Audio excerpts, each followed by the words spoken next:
আসসালামু আলাইকুম everyone, welcome to my new channel.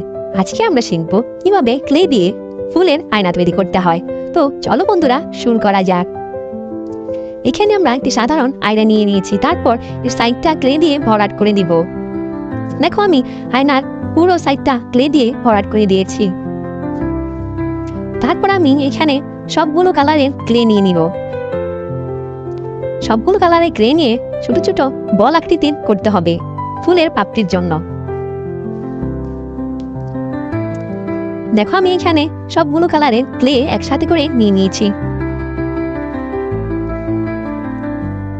তারপর আমি দেখো এখানে অনেকগুলো বল আকৃতির অলরেডি করে নিয়েছি। তোমাদের সহজতরের জন্য আমি একটি ফুল তোমাদের বানিয়ে দেখাবো। এখানে ছোট বলটা একটু লম্বা সাইজের করে এক সাইড একটু চিকন করে চ্যাপ্টা করে নিবে, তাহলেই দেখবে সুন্দর পাপড়িতে পরিণত হয়েছে। দেখো, তারপর এরকম করে আমি সবগুলো পাপড়ি একসাথে লাগিয়ে নিব।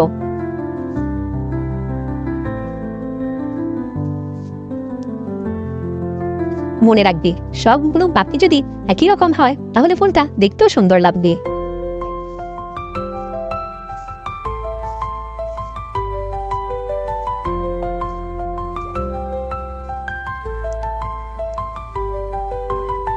আমি এখানে একে একে সবগুলো পাপড়ি একসাথে লাগিয়ে নিচ্ছি।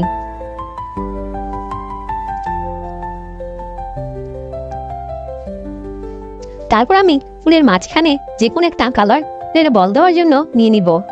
তোমরা চাইলে এখানে ফুলের মাঝখানে যে কোনো কালার ইউজ করতে পারো। আমার কাছে সাদা ভালো লেগেছে, তাই আমি সাদা কালারে অল্প একটু ক্লে নিয়ে নিয়েছি। তারপর ছোট্ট বল বানিয়ে মাঝখানে দিয়ে দিব। দেখো, ফুলটা কত সুন্দর লাগছে। এখন আমি সবগুলো ফুল একসাথে বানিয়ে একে একে আয়নাতে লাগিয়ে দিব।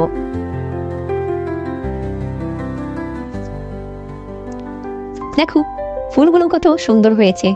আমি এক এক করে সবগুলো কালারের ফুল এখানে লাগিয়ে দিচ্ছি।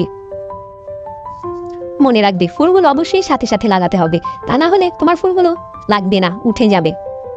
কারণ ক্লে শুকিয়ে গেলে এর আঠাটা শুকিয়ে যাবে।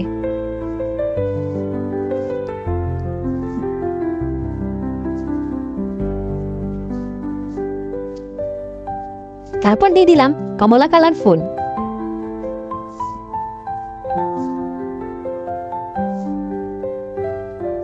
আমার ফুল অলরেডি হয়ে গেছে। দেখো, আমি চারদিক পাতা দিয়ে ভরাট করে দিয়েছি।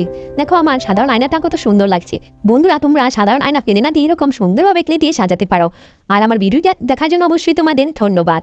আমার চ্যানেলটি অবশ্যই সাবস্ক্রাইব করে দিবে। তোমাদের আবারও সবাইকে অসংখ্য ধন্যবাদ।